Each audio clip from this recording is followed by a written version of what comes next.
한국의 행사장 안에 무언가 희망을 찾은 듯 입이 떡 벌어져서 많은 것을 바라보고 있는 여성이 있습니다. 그 옆에 수많은 정보를 알려주기 위해 흰 가운을 입고 있는 여성이 설명을 해주고 있지만 과연 이야기가 제대로 전달되는지는 의문입니다. 그러다가 무언가를 전달해야겠다는 생각이 든 것인지 수첩을 꺼내 쉬지 않고 무언가를 적어내려가고 있는데요. 과연 이 여성은 어떤 것을 전하기 위해 이렇게 필사적인지 한번 사연을 같이 보시죠.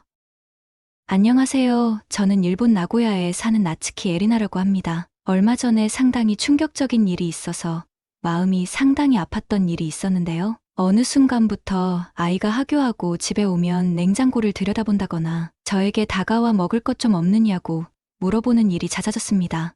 처음엔 그저 성장기의 아이니까 허기가 자주 찾아오는 것이라 생각하고 그때그때 맞춰서 적당히 먹을 것을 주거나 간식거리를 준비해주곤 했지만 그런 것들을 먹어도 계속 배가 고프단 이야기에 아이가 응석을 부린다는 생각이 들었고 달래서 참게 하곤 했습니다. 그렇게 며칠의 시간이 지났을까요? 장을 보고 집에 오는 길에 주변 이웃들이 모여서 무슨 이야기를 하다가 저를 발견하곤 저에게도 이것저것 물어보더군요. 아이가 집에 오면 혹시 배고프다고 하냐는 질문이었는데 듣고선 우리 아이만 그런 게 아니구나라는 생각을 하고 이야기를 해줬죠. 그때도 그저 성장기니깐 애들이 배가 많이 고픈가 봐요 하고 넘겼는데 제 아이와 같은 반 친구인 스즈키네 집은 아이가 너무 심하게 그런다고 하더군요. 심할 땐 냉장고에서 먹을 수 있는 것은 아무거나 다 뺏어 먹는다고 말이죠. 심지어 조리가 안 돼 있는 채소를 씹어 먹을 정도라고 말을 하는데 무언가 잘못된 건가 싶었지만 딱히 몸에 상처를 입고 온다거나 주변에 큰 문제를 일으키거나 하고 있는 것 같지 않아서 일단은 그냥 넘겼습니다. 그러던 어느 날 아이가 저를 찾아와서 진지하게 이야기하는데 그 이야기는 생각보다 어이가 없으면서도 심각한 상황을 인지하게 해주는 이야기였는데요. 바로 한국으로 전학을 보내달란 이야기였고 그 이유를 듣고 상상 이상의 충격을 받게 되었습니다. 일단 아이의 말로만 판단할 수 없어서 다음날 학교에서 나오는 급식을 사진으로 찍어오라고 이야기를 하고 그렇게 다음날 찍어온 급식 사진은 처참하다 못해 초등학교 저학년이 먹기에는 문제가 있어도 한참 있다는 생각이 들었죠. 이건 안 되겠다 싶어서 주위의 학부모들을 모아놓고 이야기를 했지만 저만 이 상황이 문제라고 생각하는 듯했고 그저 아이들이 올 때쯤 밥을 한 번 더 차려줘야겠다는 생각을 하고 있죠. 분명히 우리는 급식비를 제대로 내고 있는데도 말이죠. 그렇게 이 사람들은 답이 없겠다는 생각을 했고 곧장 이 사태를 해결하기 위해 학교에 연락을 해보고 할 수 있는 건 다 해봤지만 어디서든 돌아오는 대답은 우리는 모르는 일이니 다른 곳에 문의해보라는 어이없는 이야기였고 저는 일단 급한 대로 다음날부터 도시락을 싸주기 시작했죠. 그렇지만 돈은 돈대로 내고 도시락까지 챙기는 제 모습이 어이가 없어서 분노를 하고 있었는데 그때 아이가 했던 한국으로 전학을 보내달란 이야기가 생각이 났고 그 이유가 궁금해서 한국 급식과 관련된 정보들을 조사해봤더니 정말 한국에서는 말도 안 될 정도로 좋은 질의 음식들이 급식으로 나오고 있는 거였죠. 저 정도의 질을 만들기 위해선 어떤 방법이 필요한가? 너무나 궁금했고 한국에서도 하는 걸 일본에서 못할 리가 없다는 생각이 가득했죠. 그래서 그런 정보를 모아서 학교에 보냈지만 돌아온 대답은 우리는 할 수 없다. 직접 할 수 있다면 와서 해달라는 어이없는 이야기였고 그래 한번 해보자는 생각이 들었고 저는 시간을 내서 한국을 다녀오기로 했는데요. 문제는 한국을 간다고 저런 정보를 알려줄 만한 사람이 없다는 것이었죠. 그래서 주변에 아는 사람이나 인터넷 정보 등을 통해 방법을 찾다가 한국에서 하는 우수급 시산업전이란 행사를 알게 되었고 그 기간에 맞춰서 한국으로 출발했습니다. 사실 한국을 온 목적은 아이의 급식이었기 때문에 다른 것에 관심은 하나도 없었음에도 도착한 인천공항의 모습은 일본을 초라하게 만드는데 충분할 정도의 위용을 갖고 있었죠. 화려한 겉모습과 비례하게 깔끔하고 첨단화가 되어 있는 모습이었고 그런 것들이 일본의 공항이랑 상당히 비교될 수밖에 없었는데요. 그런 것에 놀라는 것도 잠깐 빨리 정신을 차리고 저희 목적을 찾아 출발했습니다. 물어물어 행사장까지 찾아가야 했는데 편하게 택시를 타고 가려고 했지만 많은 사람이 지금 이 시간에 택시 타고 가면 너무 오래 걸리니깐 대중교통을 이용하라고 알려주었고 저는 설명을 듣고 곧장 전철을 타러 이동을 하지만 걱정스러웠는데요.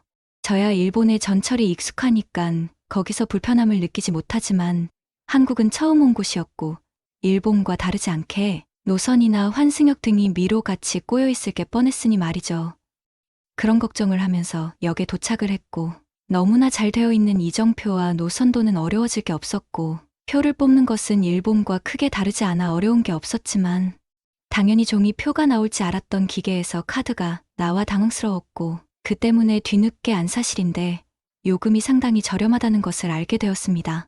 일본이었으면 같은 거리였을 때 10,000원은 나왔을 돈이었는데 2,000원으로 해결이 된다는 것을 뒤늦게 보고 상당히 놀랐습니다. 그리고 들어오는 역 안에 모습은 상당히 깔끔하다는 것을 알 수 있었는데요. 일본의 지하철들은 표지판이나 기계들이 공간 활용은 생각도 안 하고 크기만 하고 무언가 경고를 적은 스티커들이 사방에 붙어 있어 일본어를 모르는 사람이 보면 상당히 더러워 보이는데, 한국은 그런 것 없이 정확히 필요한 정보만 담고 있는 경우가 많고 설비들은 최적의 공간 활용으로 상당히 잘 만들어져 있었습니다. 그런 모든 것을 감상하며 가만히 서 있다가 종이표가 아닌 카드를 써본 적이 없는 저는 방법을 찾고 있었는데 다행히 눈대중으로 사용법을 알게 되었고 그대로 따라서 안으로 들어갈 수 있었고 거기서도 보이는 모습은 깔끔함이 기본이었죠. 정말 정리 잘 된 고급 호텔을 보는 듯한 느낌이 들었습니다. 그렇게 지하철을 타고 행사장으로 향하는 중이었는데 사람들의 복장이 생각보다 상당히 신기하다는 생각이 들었는데 일본엔 지하철 치안이 많아 상당히 방어적으로 입어도 매일 범죄가 발생한다고 볼 수 있는데 한국은 그러한 것을 신경을 안 쓰는 듯 자유로움이 기본인 느낌이었고 젊었을 때 한국에서 살았으면 참 재밌었겠다는 생각이 들었지만 한편으론 상당히 불안했죠. 왠지 치안이 있을 것만 같은 그런 기분이 들었다고 해야 할까요? 하지만 도착하는 그 순간까지 전혀 아무 일도 일어나지 않았고 저는 이상한 아줌마가 된 느낌이었죠.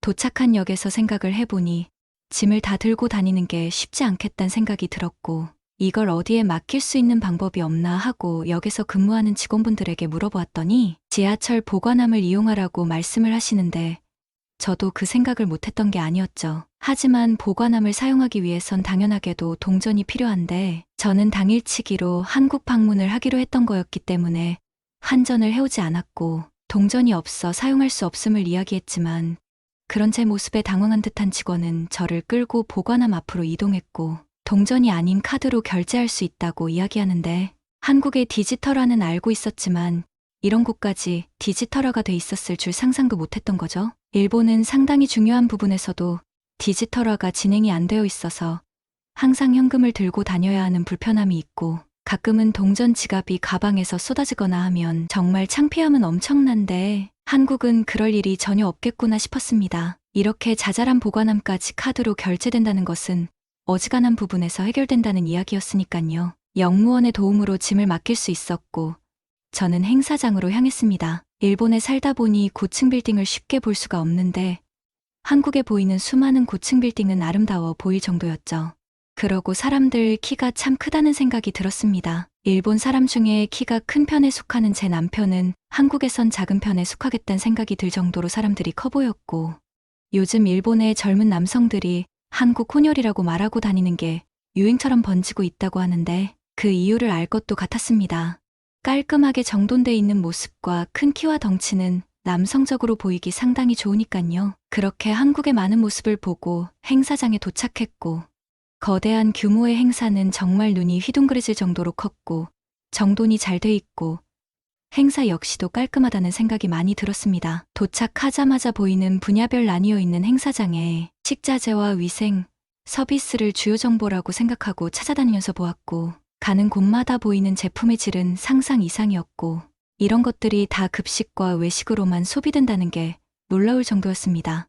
일본이었으면 급식보단 다른 쪽으로 빠질 게 눈에 뻔히 보이는 상황이었으니깐요.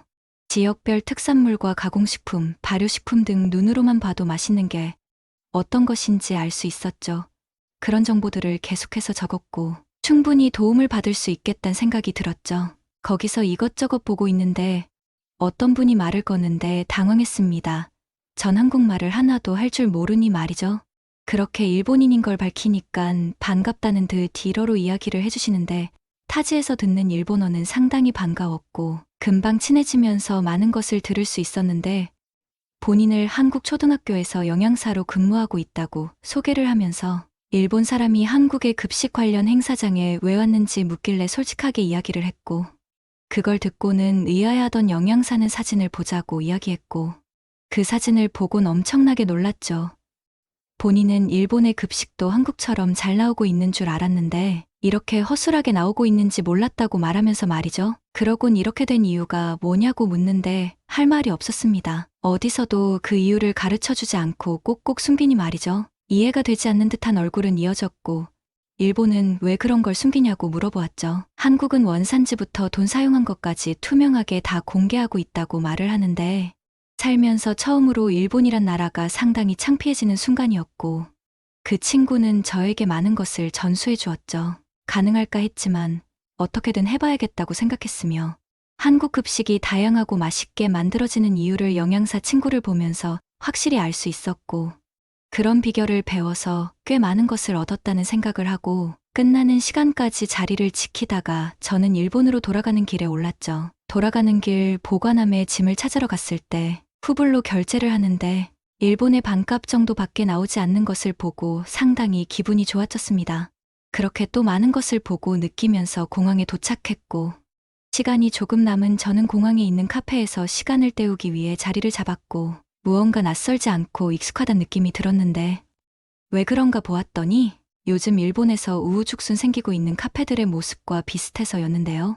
그런 카페를 갈 때마다 상당히 쾌적하고 남들의 눈치를 안 보게 잘 만들었다고 생각을 했었는데, 이게 한국에서 온 것이었죠. 일본에서 일반적인 카페를 가게 되면 수많은 사람의 오질 앞에 가만히 쉴 수가 없죠.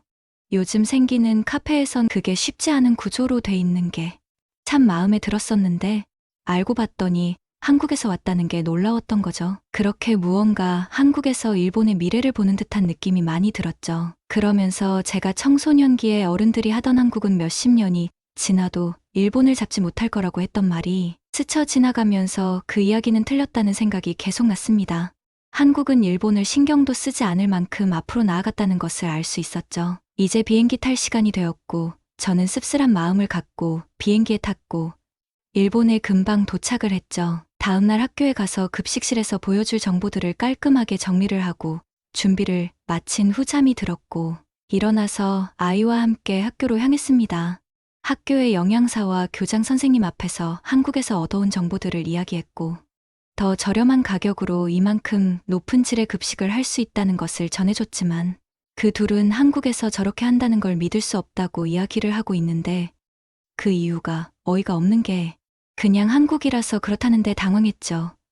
그렇게 찍어온 동영상과 여러 가지를 보여줬고, 본인들도 한번 생각을 해보겠다고 이야기를 했고, 몇 주간은 개선이 되는 듯해 보였지만 결국은 제자리로 돌아왔고, 다시 한번 학교를 찾아가서 이야기했지만, 한국에서 가지고 온 시스템을 계속해서 유지하려고 했지만 도무지 말도 안 되는 시스템이라고 생각을 했고, 일본식으로 바꿔서 해보려고도 했지만 절대 안 된다고 이야기를 하는데 너무나 무능해 보였죠. 결국은 학교 측에 이야기를 해서 제 아이는 도시락을 싸서 다니기로 하고 급식비를 내지 않겠다고 말을 했습니다. 그 후로 불편해도 도시락을 싸서 보내주고 있습니다. 한국에서 만들어 놓은 시스템이 제 눈에 봤을 때도 그렇게 어렵거나 힘들지 않다고 생각을 합니다. 물론 어느 정도 디지털화가 진행돼 있다면 말이죠. 하지만 아날로그가 뼛속까지 박혀있는 일본에선 한국의 기술 어느 것 하나 제대로 따라하지 못하고 있다는 생각이 들었죠. 예전 어른들은 한국에서 무언가를 하면 다 일본의 것을 갖고 가 한국화를 해서 유행을 만들어낸다고 했는데, 그 말이 맞았는지도 의심이 듭니다. 지금까지 일본의 모습이 한국의 것을 가져와서 일본 것으로 만든 것 같은 모습이 더 많으니 말이죠. 하물며 어른들의 말이 진짜였다고 해도 이번 급식 사태로 거짓말이 탄로가 났다고도 생각이 들고요. 일본 것을 가져가서 만든 것들이 대부분이라면 저런 시스템을 따라하지도 못하는 것은 말이 안 될 테니까 어른들의 말은 거짓이 되는 거겠죠. 지금 일본엔 수많은 것들이 바뀌고 있습니다. 그것도 일본의 특성이 들어간 것들이 아니고 한국에서 가지고 오는 수많은 것들로 말이죠. 대표적인 게 아마 카페가 그러한 것 같죠. 근데 금방 한계가 올 것도 같습니다. 저런 것들을 가지고 와도 아날로그화는 버리지 못하고 있는 모습을 보면 말이죠. 한국에게 특별한 감정이 없었지만 한국을 당일치기로 한번 다녀오고 나서 일본의 모습을 보니 한국이 너무나 좋아지는 요즘이고, 아이도 조금 더 넓은 세상을 볼 수 있게 겨울에 한국을 한번 같이 다녀와야겠다는 생각이 듭니다. 오늘 사연은 여기까지입니다. 재밌게 보셨다면 구독과 좋아요 한 번씩 제발 부탁드리겠습니다.